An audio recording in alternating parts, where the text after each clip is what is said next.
Les femmes qu'ont-elles à voir avec la politique? Ne ferait-elles pas mieux de s'occuper de leurs maris ou de leurs enfants? Leur place est-elle au Parlement, alors que tant d'autres travaux pourraient mettre en valeur leur qualité naturelle?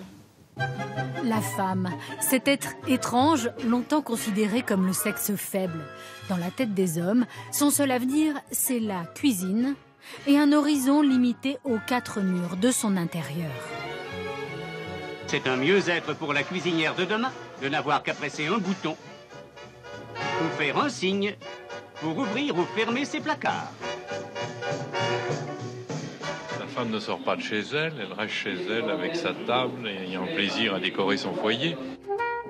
Nous sommes dans les années 60. La femme a obtenu le droit de vote, mais s'échapper du foyer n'est pas encore pour demain. À votre avis, la femme mariée doit-elle rester chez elle ou travailler à l'extérieur? Chez elle, plutôt, je pense.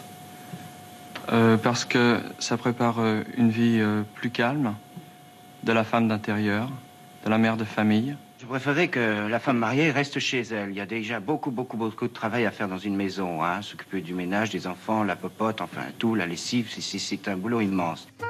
Docile, obéissante, c'est comme ça à l'époque qu'on les aime. Et dans le premier rôle, c'est toujours l'homme. Madame, vous étiez libre, vous allez avoir un mari tout-puissant, un mari à qui vous devrez obéissance. Et rien ne se fait sans son accord. Bonjour madame. Je voudrais ouvrir un compte en banque.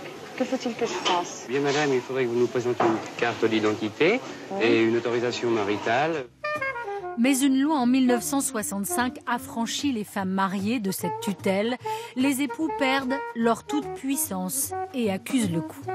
Chers téléspectateurs, l'homme qui vous parle, pendant qu'il en a encore le droit, était jusqu'à lundi soir un seigneur, un féodal, un potentat, bref, un homme marié. Nous sommes un certain nombre de millions dans ce cas. Depuis mardi matin, notre règne est fini. Elle y tient beaucoup. Ça fait 8 jours qu'elle l'a. Elle n'a pas encore perdu la clé. Et quelle audace! Quand les femmes osent prendre le volant, c'est un florilège de clichés. Le rétroviseur, ça lui rappelle son cabinet de toilette. La boîte à gants, son armoire à linge. Et il leur faut du courage pour se faire un métier dans un monde qui reste masculin. Vous êtes dessinatrice, qu'est-ce que vous faites exactement? Non, je suis ingénieure. Mais c'est un métier d'homme, ingénieur. Plus maintenant, puisqu'il y a une bonne proportion de femmes qui l'exercent. Je crois que les femmes ne sont pas faites pour les métiers où les hommes sont supérieurs à elles. Je crois que sans s'en rendre compte, elles perdent beaucoup de leur, disons, de leur féminité, donc de leur charme. Mais avec la pilule et mai 68, un vent de liberté raccourcit les jupes. Désormais, les femmes se moquent pas mal du regard des hommes. C'est une honte. Allez vous cacher. Pourtant, même parmi les vedettes, on se permet d'être misogyne et ça ne pose pas de problème. J'ai pas bien compris ce qu'elles ont dit. Elles ont dit Miss Disco, et puis Miss Disco, et puis Miss Disco. C'est-à-dire qu'en fait, j'aurais pu écrire des tas de choses, mais elles ne retiennent que 2 ou 3 mots en général, maximum. Les préjugés ont la vie dure, alors les femmes passent à l'offensive. Elles se regroupent.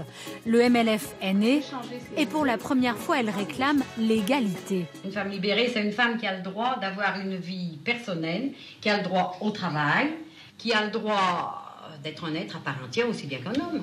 Aussi bien qu'un homme. Stéphane, où est la serviette? À sa place, j'ai tout rangé. Et puis c'est nouveau, parfois les rôles s'inversent.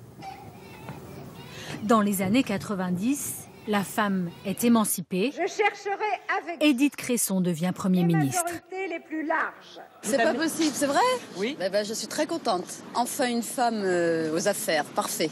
Que ce soit un homme ou une femme, ce qui m'intéresse, c'est sa compétence. En un siècle, elles ont obtenu la parité, la condamnation du harcèlement, l'égalité de salaire. Mais tout ça, c'est encore bien théorique. La femme reste quand même celle qui est destinée aux tâches ménagères, à la garde des enfants. Les femmes sont beaucoup moins payées que les hommes, on ne sait pas pourquoi, alors qu'elles font le même travail. On a les mêmes diplômes, on a les mêmes emplois, on fait tourner la baraque comme l'homme. Et parce que la bataille est loin d'être gagnée, la jeune génération aujourd'hui prend la relève. Une fois par an, c'est en jupe que les garçons viennent au lycée pour l'égalité des sexes.